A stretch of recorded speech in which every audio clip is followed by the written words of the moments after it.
നൽക്കുരൂരമ്മ എന്നേറെ നാളായി കേൾക്കുന്നതുണ്ടല്ലോ.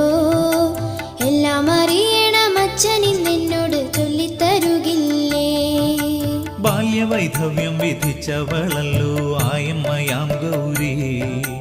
പുത്രനില്ലാത്തവൾ കമ്പാടി കണ്ണനോ സൽപുത്രനായി മാറി. ഇല്ലത്തണയുമ്പോൾ പാലും തൃക്കൈകളിൽ വെണ്ണയുമേകിടും. കുട്ടിക്കുറുമ്പുകൾ കാണിച്ചിടും നേരം അമ്മ ശാസിച്ചിടും.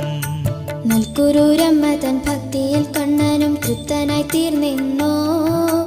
അമ്മയോടുണ്ണിക്കാൻ സ്നേഹവായ്പും സദാ ഉണ്ടായിരുന്നെന്നു. ശ്രീവില്വമംഗലം സ്വാമി ഭിക്ഷയ്ക്കായി എത്തുമെന്നായപ്പോൾ ശുദ്ധി വരുത്തി കുളിച്ചു വരാനമ്മ ചെന്നു കുളിക്കടവിൽ. ആൺതരിയൊന്നുമില്ലാത്തിടത്തെങ്ങനെ ഭിക്ഷയെന്നായി ലോകം.